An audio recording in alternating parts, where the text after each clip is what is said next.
il y a une camtophobie qu'il faut reconnaître. Chaque fois qu'une élection présidentielle, je l'ai vu déjà en 92, avec la maturité, je vois ce qui se dessine. Au lieu de régler les problèmes des Camerounais au quotidien, la guerre du nozo, les problèmes du chômage et tout ce que nous connaissons, certains vous mettent toujours en avant. C'était d'abord avec Fundi, l'élan anglo-bamileke, 2018 Bamileke, et aujourd'hui, vous voyez que, au lieu de régler nos problèmes, les changements attendus de gouvernance sont là. Mais les gens ont créé une camtophobie à l'effet de vous dire que vous voulez que les Bamileke prennent le pouvoir. Maintenant, parlons des Bamileke. Ce sont des gens dynamiques.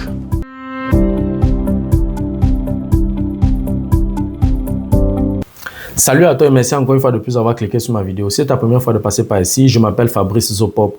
Dans cette chaîne, je parle de culture, je parle de science, je parle des faits de société, je parle également de sport. Voilà, si ces 4 thématiques t'intéressent, abonne-toi tout simplement à cette chaîne pour ne manquer aucune vidéo. Et si en plus de ça, tu actives la cloche de notification, alors tu recevras de manière automatique une notification lorsqu'une nouvelle vidéo sera publiée. Voilà, si entre-temps tu as des questions, des remarques, des suggestions, des critiques ou alors des propositions d'amélioration, n'hésite pas de m'écrire en commentaire. Un like me ferait énormément plaisir. Voilà, dans la vidéo d'aujourd'hui, je vais parler de politique. Nous sommes à la veille des élections présidentielles au Cameroun. Je suis en train de tourner cette vidéo en mars 2025. Les élections présidentielles auront lieu au Cameroun en octobre 2025. Si tu observes tous les plateaux de télévision au Cameroun, les hommes politiques se présentent, parlent de leur parti politique, de leur programme politique. Actuellement, ça va un peu dans tous les sens. Il y a également des discours tellement haineux, des discours tribaux qu'il faut combattre. Et il ne faut pas se laisser distraire par ces discours-là. Donc, pendant mes recherches, pendant mes marches, je suis tombé donc sur un entretien de M. Messanga Nyamding sur un plateau de télévision auprès d'un compatriote au Cameroun. Donc, j'ai trouvé son entretien, ou alors j'ai trouvé son discours assez pertinent, si bien que je veux partager ce discours-là avec toi dans la vidéo d'aujourd'hui. On va décrypter donc cet entretien, et puis après avoir décrypté cet entretien, je vais dire 2 ou 3 mots par rapport à ces déclarations. En tout cas, si tu veux en savoir plus, reste scotché. La suite, juste après le générique.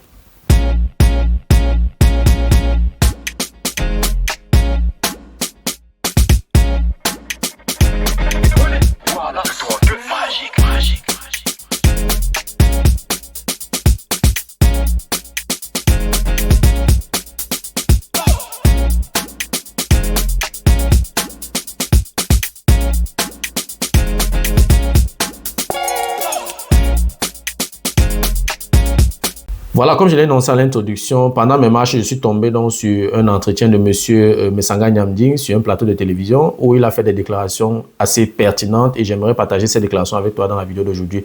Donc, on va décrypter cet entretien et puis je vais dire ce que je pense. Donc, pendant cet entretien, il a abordé 3 thématiques. Voilà, la première thématique, c'était notamment Monsieur Ernest Ouandjé, est-il un bandit ou il est vraiment un nationaliste, où il était vraiment un nationaliste ou c'était un héros. Le deuxième point qu'il a abordé, c'était Maurice Kamto, Monsieur Maurice Kamto, le problème Maurice Kamto, ou alors le Maurice Kamto et le MRC, Maurice Kamto et sa candidature et les Bamileke. Le troisième point, il a proposé quelques solutions, n'est-ce pas, comment combattre. Voilà, comment combattre ces discours haineux, ces discours tribaux au Cameroun. En tout cas, le journaliste lui a posé comme première question ce qu'il pense, n'est-ce pas, de Ernest Ouandjé. Est-ce qu'il considère M. Ernest Ouandjé comme un bandit, comme l'a déclaré M. Elie Bilo sur un plateau de télévision, ou alors il considère M. Ernest Ouandjé comme un héros. Écoutons et regardons. Ouandjé Ernest, il y a 2 temps du héros. 1955-1960. Parce qu'il faut le dire. Et moi, je suis arrière-petit-fils du péciste, Ayabassi. Il faut vous dire que les nationalistes, en dehors du bavardage militant et excitant que font certains qui se sont autoproclamés nationalistes. Oui, bavardage excitant. Ils voulaient l'indépendance. Ouandjé y était. D'ailleurs, je vais vous dire, Lorsque vous prenez l'ouvrage de Ougli Massaga, parce que c'est Ougli qui était le chef, le commandant Kisamba. Oui, commandant Kisamba, qui s'est rallié à Wanje lorsque Moumie est tué. C'est Ougli qui tient le fond de Moulundu.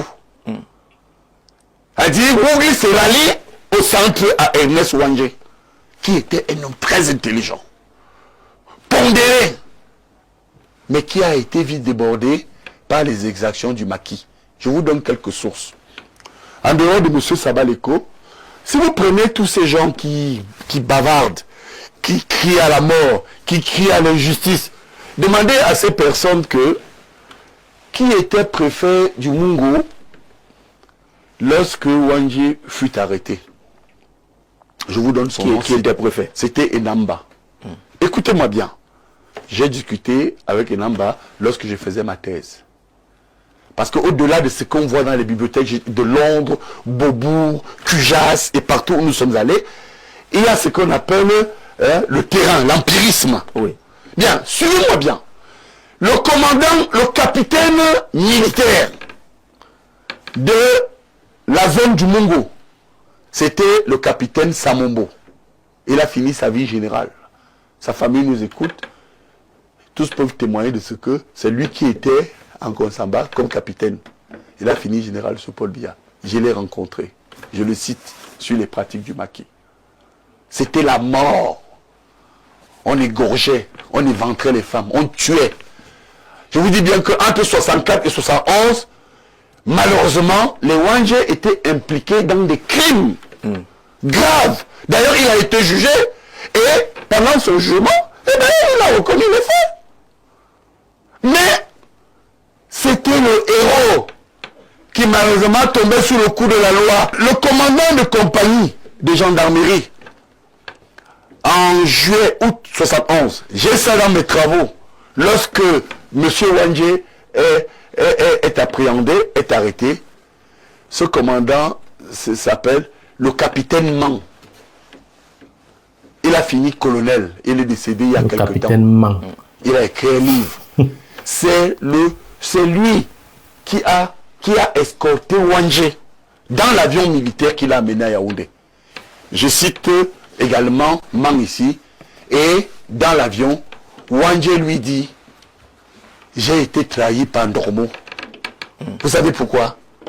Le commissaire spécial de renseignement. Vous voyez que moi je vous donne des détails. Je suis sur un plateau de télévision, ça va rester à YouTube. Du Mungo, lorsque Wanje est arrêté, je l'ai rencontré. Vous savez comment il s'appelait à l'époque? C'est le commissaire Guillaume Meka, qui a fini sa vie divisionnaire. Guillaume Meka, il est mort il y a 7-8 ans aujourd'hui. Je l'ai rencontré. Ok. Et c'est là où on a compris que le président Ahidjo, une bibliothèque vivante, je l'explique dans mes travaux, donnait des subsides. C'est vrai que c'est le vainqueur généralement qui écrit l'histoire. Donc il faut encore vérifier toute la véracité de tous ces propos. À l'insu d'Ernest Wanje, qui était à l'évêché. C'est-à-dire que, en tenue de prêtre, Ahidjo lui donnait de l'argent. Il y a des traces, il y a les écrits des Fauchibé et de bien d'autres. En effet, de négocier avec Ernest Wanje. Malheureusement, Monseigneur Dormo ne le faisait pas. Et Ahidjo a même mis de l'argent. Lorsque vous lisez certains travaux et vous allez aux archives, où on retrouve que le président Ahidjo a demandé un jour à M. Dormo: mais Monseigneur, est-ce que ce monsieur ne peut pas être évacué à travers le Nigeria? Dormo avait peur de deux choses. Si il négocie, Wanje retrouve Ahidjo, on va découvrir qu'il y avait de l'argent, un pécule qu'il n'avait jamais reçu. S'il laisse Wanje sortir, ce nationaliste qui à un moment donné était débordé parce qu'il y avait des exactions qu'il ne maîtrisait plus. Absolument. Parce que quand il y a eu des résistances dans la zone Bassa avec Yedna Leba, et de l'autre côté il y avait un autre qui s'appelait Makanda Pout. Mais le grand maquis criminel à l'ouest, c'était des gens comme Kamdem Nenim, qu'Ahidjo a fusillé. Et de l'autre côté, Dans le Vouri, on appelle justement ce pôle de division. La division du Vouri, des maquisards, des assassins qui estimaient que Ahidjo ne s'est pas battu pour l'indépendance, il doit partir. Celui qui tenait le grand Vouri avec des crimes, c'était Tanke Noé. D'accord. Donc vous voyez que lorsqu'ils sont donc appréhendés, le président Ahidjo met donc la main sur les principaux lieutenants. Takala Célestin, lieutenant de Wandje. Wambolo Courant, lieutenant de Wandje. Mais vous avez quand même des gens qui viennent vous dire que ils branchaient seulement les gens. Des milliers de Camerounais. Vous avez ça dans ces références de livres. J'ai entendu un docteur, chacun veut dire ce qu'il veut, mais moi je suis prêt à un débat ouvert, scientifique, avec des archives. Oui. Qu'on nous organise un colloque ouvert. C'est aussi ça la faiblesse de l'État. Nous parlons de la faiblesse de l'État. Si nous avions un instrument comme l'Institut des sciences humaines, qui a été fermé, je ne sais pas si vous avez connu cet Institut des sciences humaines, où on a estimé que les intellectuels devenaient des rebelles, on n'aurait pas eu tout cela. Je crois que, concernant les écrits, je vous dis, tout jeune chercheur qui vient me voir un jour, je suis ouvert, je mettrai une centaine d'ouvrages à la disposition de ces chercheurs-là, à l'effet de démontrer que, sous Ahidjo, c'était des maquisards. Et vous vouliez parler de la réhabilitation. Prenez réhabilitation, tapez synonyme de réhabilitation dans les dictionnaires et les encyclopédies de langue française, c'est le pardon. Et comme nous avons des gens, je vous dis, qui ne lisent pas, et c'est ça même le problème de notre université, c'est ça le problème de certains intellectuels. C'est pourquoi vous voyez, les gens ne sont pas à leur place. Des grands magistrats, par exemple, au Cameroun, c'est une parenthèse, j'aime bien faire des transversales, qui écrivent des livres, qui sont des docteurs, on les envoie en brousse, ils deviennent des spécialistes de règlement de problèmes de sorcellerie ou de vol de chèvres. Tous ceux qui vont nier leur action à un moment donné de patriotes peuvent être même poursuivis. Et cet article a été évoqué par certains disaient bon, pourquoi on n'applique pas ça à Limbi Lobé. Non, ils l'ont mal interprété. Et Limbi Lobé dit que à cette période, il a été, je condamne, oui, parce que vous voyez le mot, Limbi Lobé, non, c'est un gros mot. Voilà. Vraiment, c'est pour moi un sacrilège de le dire. D'accord. Mais il faut reconnaître qu'à un moment donné de notre histoire, c'était des rebelles, des anticonformistes, des hors-la-loi. Et malheureusement, c'est à ce titre que le président Ahidjo a fusillé Ernest Wandje. Si j'avais un livre à écrire sur Wandje, je me dirais Ernest Wandje, patriote et maquisard. Ça a été une erreur du régime. Vous voyez, de mettre le président Ahidjo, qui a été président de la République, et qui a construit le Cameroun moderne, à côté des personnes qui se sont battues idéologiquement, mais qui malheureusement n'ont jamais eu de mandat. Vous savez que il faut faire attention. Il y a des choses qui se sont faites parmi ce que moi j'appelle le processus de règlement de compte des partisans du président Ahidjo, du président Biya sur le président Ahidjo. Moi je suis de ceux qui soutiennent que ça a été une erreur de traiter Amadou Ahidjo comme on a amené à un moment donné le gouvernement, l'État camerounais à le traiter. C'est pourquoi je continue à dire que c'est un enthousiasme qui nous a foutus dans une situation complexe comme celle qu'on vit aujourd'hui. Quoi que l'on dise, quoi qu'il ait fait, malgré son tort, le président Ahidjo a quand même été président de la République de ce pays et ses œuvres sont là. Je crois que ces œuvres sont visibles. Oui. Lorsque vous voyez quand même le palais de l'unité, lorsque vous voyez le palais de congrès, lorsque vous voyez toutes les grandes écoles, les NAM, lyriques, polytechniques, les universités, lorsque vous voyez quand Ahidjo s'en va, je l'ai dit dans mon livre, ce livre-là, oui. Il laisse 750 sociétés d'État, oui. Je vous dis bien 750. Quand on voit ce qu'est devenu la Camer et certaines choses, je continue à dire que ceux qui ont amené l'État à banaliser le président Ahidjo ont eu tort. y compris mon maître politique. Parce que je suis sûr que les internautes vont dire que qui était à la tête de l'État, c'est le président Paul Biya. Il n'est pas infaillible.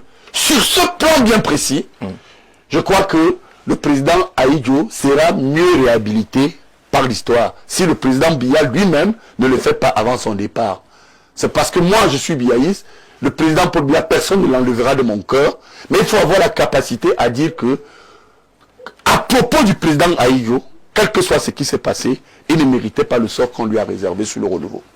Voilà, très pertinent. On va dire ce qu'on va dire. Que oui, je ne suis pas d'accord avec ses choix politiques, mais il est percutant, il est pertinent. Pour moi, c'est une bibliothèque vivante. Donc, généralement, ce sont les vainqueurs d'une guerre qui écrivent l'histoire. Donc, voilà, je ne vais pas seulement me fier à ses propos. Il faut continuer davantage à creuser. Et j'interpelle ici les historiens à faire également leurs recherches. Et une fois qu'ils auront fini leurs recherches, il faut donc éduquer les Camerounais. Donc, M. Sanga Nyamdi déclare dans ses propos que M. Amadou Ahidjo n'a pas été réhabilité comme il fallait, puisque c'est M. Amadou Ahidjo qui a déclenché le développement économique du Cameroun, ce qui n'est pas faux. Quand on regarde toutes les entreprises que M. Amadou Ahidjo a mis sur pied avant de partir, quand on regarde tous les champions économiques que M. Amadou Ahidjo a fabriqués avant de partir, donc on ne peut que admirer. Donc ce monsieur mérite quand même, voilà, d'être honoré. C'est vrai, il était dans un contexte où il était obligé de poser certains actes, par exemple en détruisant tout cet élan nationaliste là, en tuant entre guillemets tous ceux qui voulaient une indépendance véritable. Bon, là n'est pas le débat. Donc, M. Messanga Nyamdi reconnaît également que les propos de M. Limbi Lobé étaient extrêmement sauvages. Ses propos étaient extrêmement durs. Traiter un héros de bandit, c'est exagéré. Et lui-même, il dit, s'il devait écrire un livre, il devait écrire que M. Ernest Ouandjé, patriote, mais maquisard. Quant à moi, Ernest Ouandjé est un héros. Et ce que je dois dire, c'est qu'il n'y a aucun héros sur cette terre qui a les mains propres. Oui, donc tu ne peux pas combattre pour l'indépendance d'un pays sans te salir les mains, ça c'est clair. Il y aura de temps en temps des crimes isolés et tout. Tu peux aussi confondre même l'ennemi et tout, donc c'est difficile. Il y a parfois les envahisseurs parfois utilisent certains maillons faibles du peuple, n'est-ce pas, pour combattre les combattants. Donc voilà, il peut arriver que voilà, arriver dans un quartier, ils instrumentalisent certaines personnes qui vont combattre les nationalistes. Ça peut arriver, je ne dis pas ce qui s'est passé, donc il faut vraiment aller en profondeur pour savoir exactement ce qui s'était passé par rapport au meurtre donc, que M. Messanga Nyamdi a listé dans ses propos. Donc, je trouve que M. Ernest Ouandjé est vraiment un héros. Il y a eu des exactions, je peux comprendre, mais ça fait partie du combat. Donc, traiter M. Ernest Ouandjé de bandit était quand même exagéré. Par la suite, donc, M. Messanga Nyamdi dit ce qu'il pense de M. Moïse Kamto et de Bamileke. Écoutons et regardons. Il y a une kamtophobie qu'il faut reconnaître. Chaque fois qu'une élection présidentielle, je l'ai vu déjà en 92, avec la maturité, je vois ce qui se dessine. Au lieu de régler les problèmes des Camerounais au quotidien, la guerre du Nozo, les problèmes de chômage et tout ce que nous connaissons, certains vous mettent toujours en avant. C'était d'abord avec Fundi, l'élan anglo-bamileke, 2018, Bamileke, et aujourd'hui, vous voyez que, au lieu de régler nos problèmes, les changements attendus de gouvernance sont là. Mais les gens ont créé une kamtophobie à l'effet de vous dire que vous voulez que les Bamileke prennent le pouvoir. Maintenant, parlons des Bamileke. Ce sont des gens dynamiques. Qu'est-ce que vous, qui dites que oui, un Bamileke va pas, qu'est-ce que vous avez donc fait? C'est eux qui tiennent les quincailleries, c'est eux qui tiennent les entreprises privées, c'est eux qui tiennent les banques, c'est eux qui tiennent un certain dynamisme. Qui peut faire le Cameroun sans les Bamileke, sérieusement? Mais malheureusement, à côté, eh bien, il faut aussi reconnaître que des groupes extrémistes Bamileke, et notamment certains intellectuels, ont alimenté ce sentiment. Oui. Je vous parle des années 90. Là encore, vous savez, moi, je n'ai pas envie de me faire aimer. Je sais que les gens seraient même, et je suis un homme populaire, très populaire au Cameroun. Je vous assure, si ce n'était pas Paul Biya, moi je me présente à l'élection présidentielle, très peu de gens peuvent me battre. Mais je vais me sacrifier jusqu'au bout pour le président. 92. La société civile, association des taximans, Tafo, Mbameleke. Association de footballeurs opposés à Paul Biya, Njonke Bonaventure, Mbameleke. Association des étudiants, Saint-Fouc Tokam, Mbameleke. Bon, le CDH de mon ami, ben, tout étudiant droit de l'homme, Mbameleke. Les cartons rouges, je joue une jeu. Faites aussi attention. Surtout qu'à cette époque, je peux toujours en citer, que des intellectuels ont estimé que 1992 était le moment pour foutre les bêtises à la porte. Allez lire les journaux, notamment Challenge et Do, une coupure que j'ai encore. Et qu'est-ce qu'il écrivait? Les bêtises sont bons à baiser les femmes, les bêtises, c'est le plantain, et la boisson, etc. Bon, alors vous voyez que et des ouvrages ont accompagné cette dérive. Je vous les cite. Allez lire la problématique de l'unité nationale au Cameroun, de Keye Pokam. Au magistrat, il a même été vice-président de la cour d'appel. Il dit, les Bamileke, partout où ils sont, c'est là où il y a des dynamismes. Bon, et ils sont de là. Allez lire l'ouvrage de Jean-Louis Dormeau, le dynamisme Bamileke. Alors vous voyez que quand ça revient dans ce Kamto, vous savez, les paroles, les écrits restent, mais les paroles s'envolent. Il devient victime. Et c'est lui qui a été le préfacier, malheureusement, de l'ouvrage de Keye Pokam.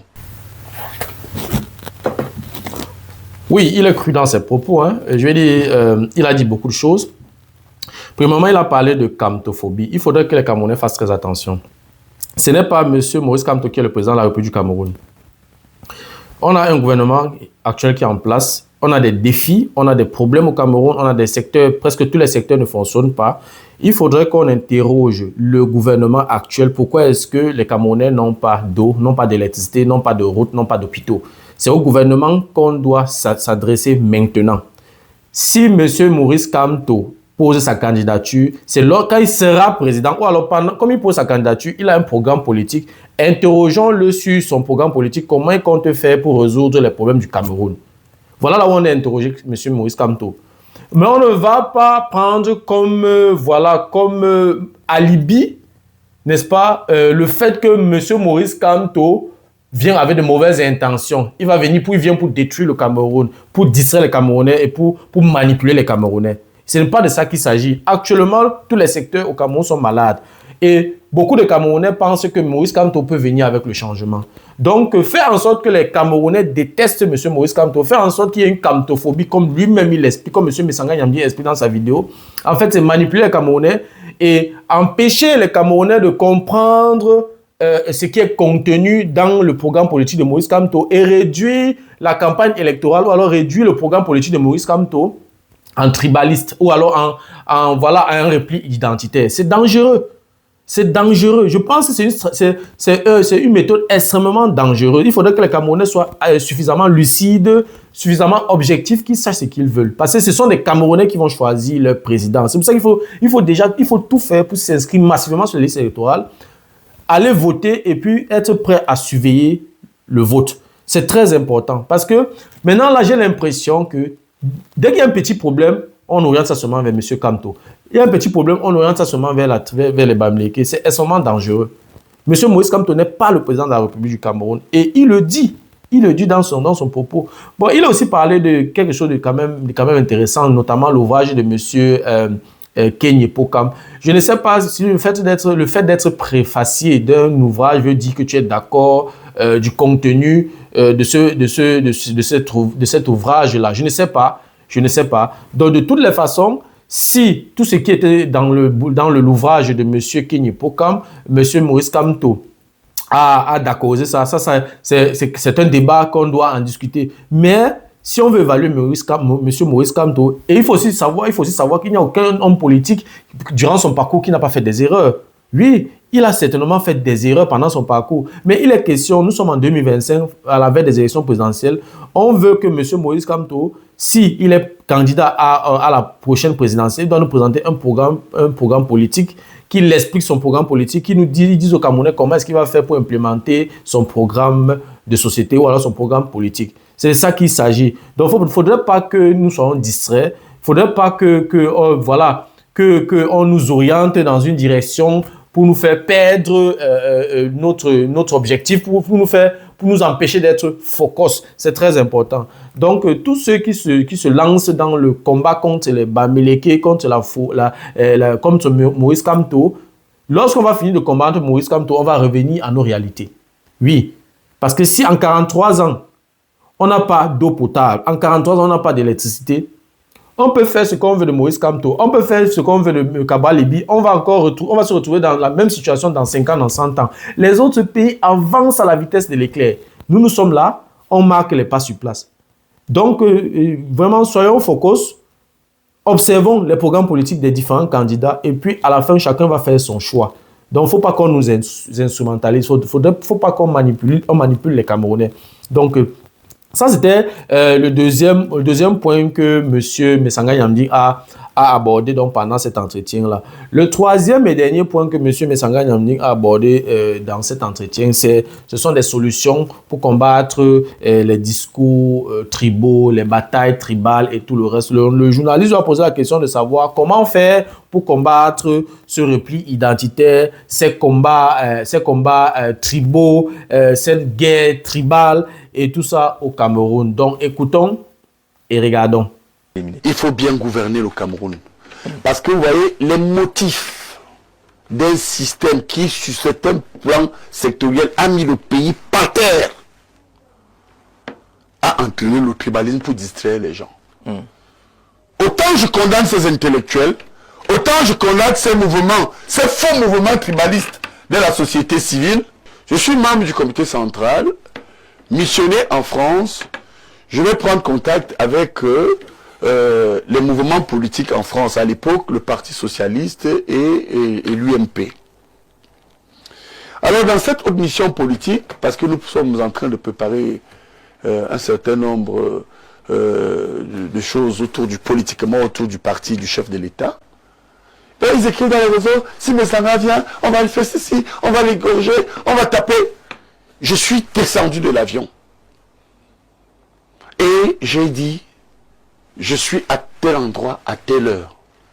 Si vous devez me tuer, alors que nous sommes dans un système démocratique, je me livre. J'ai donc été invité par un de vos confrères, Jacques Moifo, à une chaîne de télévision. Pendant que j'étais sur cette télévision, on m'a dit que la base est en bas. J'ai dit, bon, je m'en vais.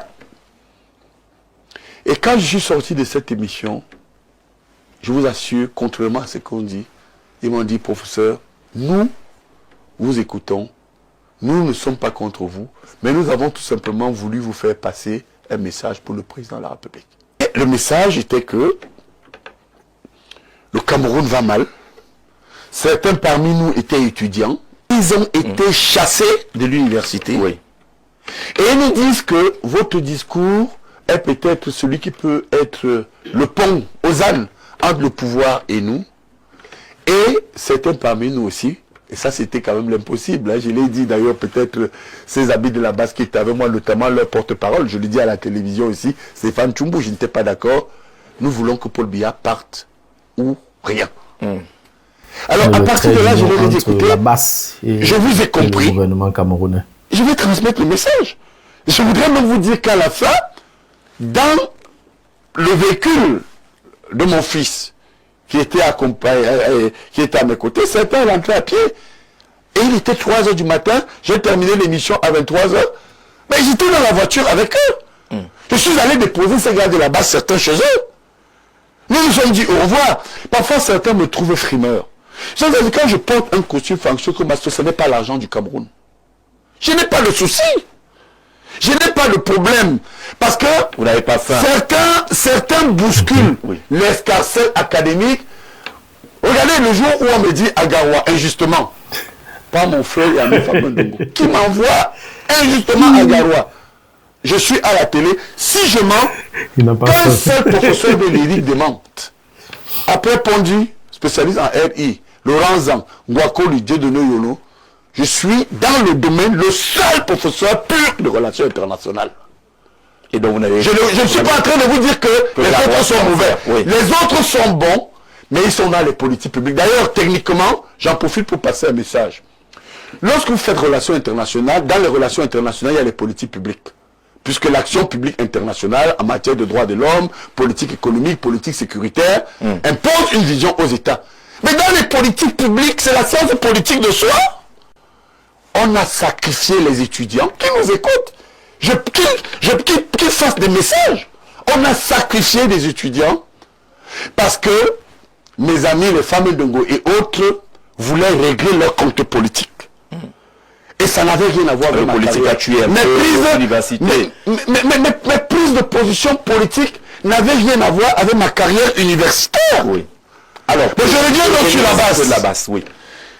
J'ai condamné, et la confidence, la énième, hein, je vais à qu'on Paris, sacrifie les étudiants je pour vais régler les faire, comptes après politiques. Mon séjour académique, en 2025, pendant ce temps, les autres nations accélèrent, avancent. On est en retard, mais on ne fait que traîner le pas.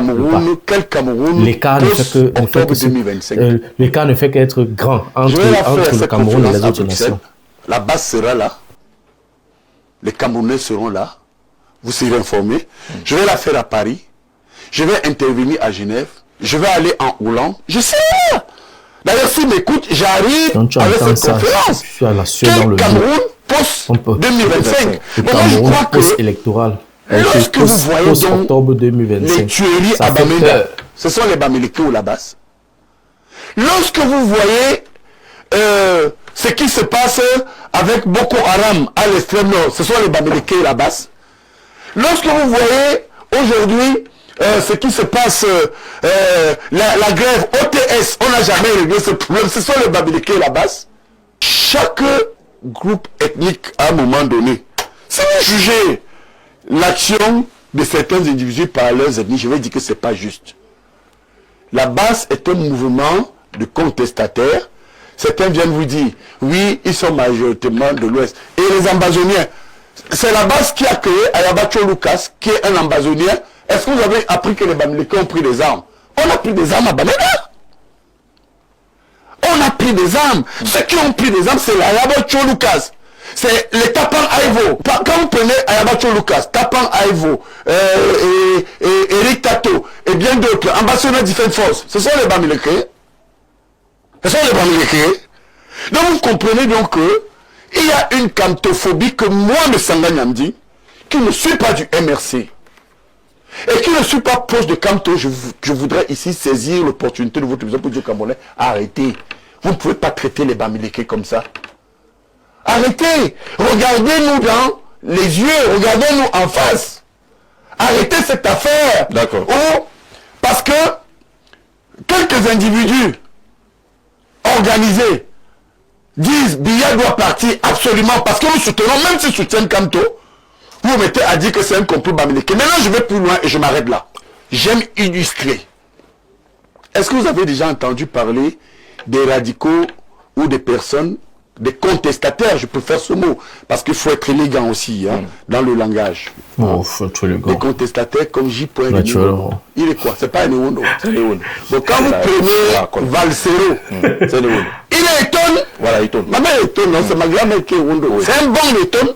Cet étonne là-bas, il agit comme un étonne. Vous voyez pas qu'il est, il est fou comme un étonne. Donc, mes oncles, c'est mes oncles, mais je les taquine souvent.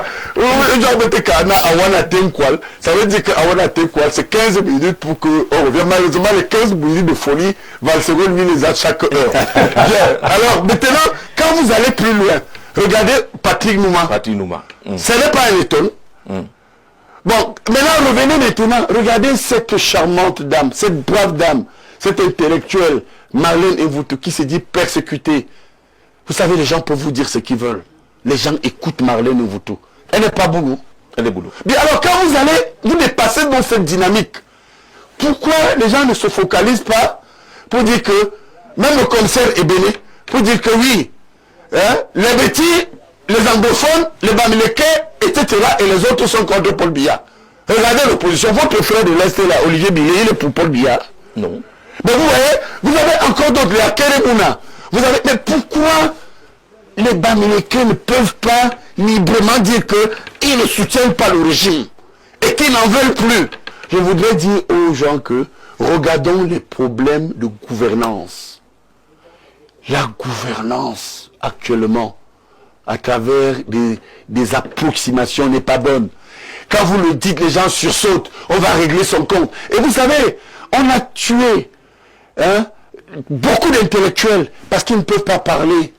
Parce que quand vous regardez l'escarcelle universitaire, regardez les lecteurs, les vice-recteurs, les doyens, les chefs de département, c'est des tombes. Parce que je vous assure que si je félicite au moins le ministre de l'Enseignement supérieur, avec lui, quand vous levez la tête contre le régime, il vous tape dessus. Et vous le félicitez. Mais j'en suis victime. Et vous le félicitez. Je le félicite parce que, à un moment donné, oui, il faut féliciter. Parce qu'il montre que, à un moment donné, les voix choisies par Paul Biya ne sont pas de bonnes voix. Le président, lui, il a ouvert l'expression. Donc, et vous allez voir, les intellectuels sont malheureux. Ils sont comme des prisonniers de goulag. Allez voir comment les universitaires se comportent. À un moment donné, il faut arrêter ça et donner cette liberté. Voilà, je pense que le professeur Messanga Nyamdjing a tout dit. Il n'y a pas vraiment grand-chose à ajouter. Je vais profiter pour passer un message fort à tous les Camerounais. Chers Camerounais, mes chers compatriotes, du nord au sud, de l'est à l'ouest, vraiment arrêtons avec ces discours tribaux. Arrêtons avec ces guerres tribales. Arrêtons avec ces discours de haine. Ça ne profite à personne. S'il y a une guerre civile au Cameroun, c'est toutes les tribus qui seront perdantes.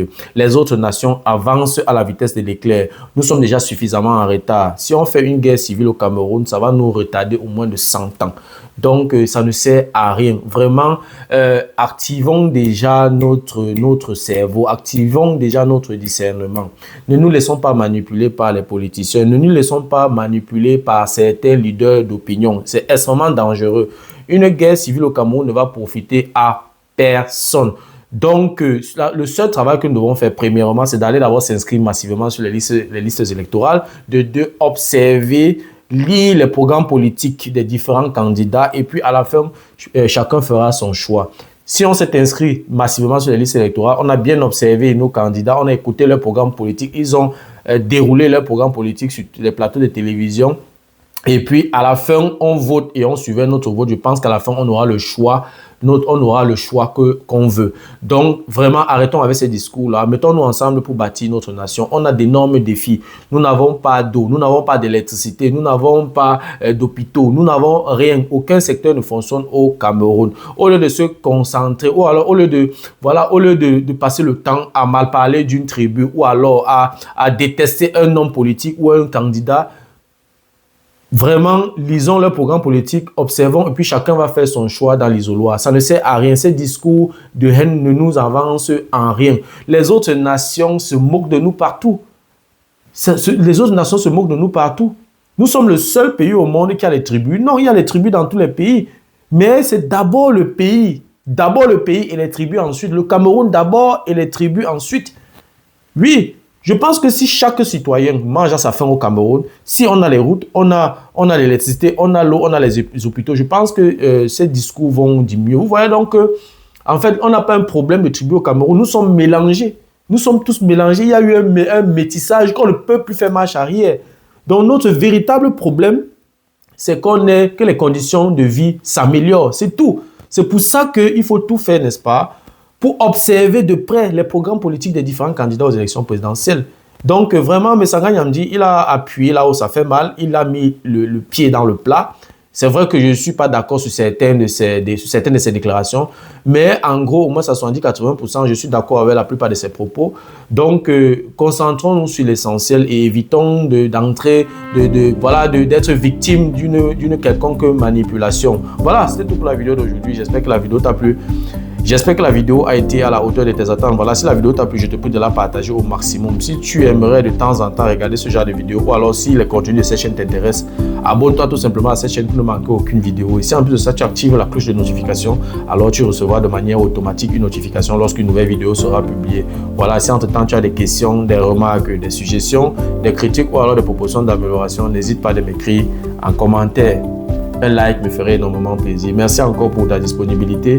Merci pour ton attention. C'était Fabrice Zopop. On se dit donc au revoir et à la prochaine. Ciao.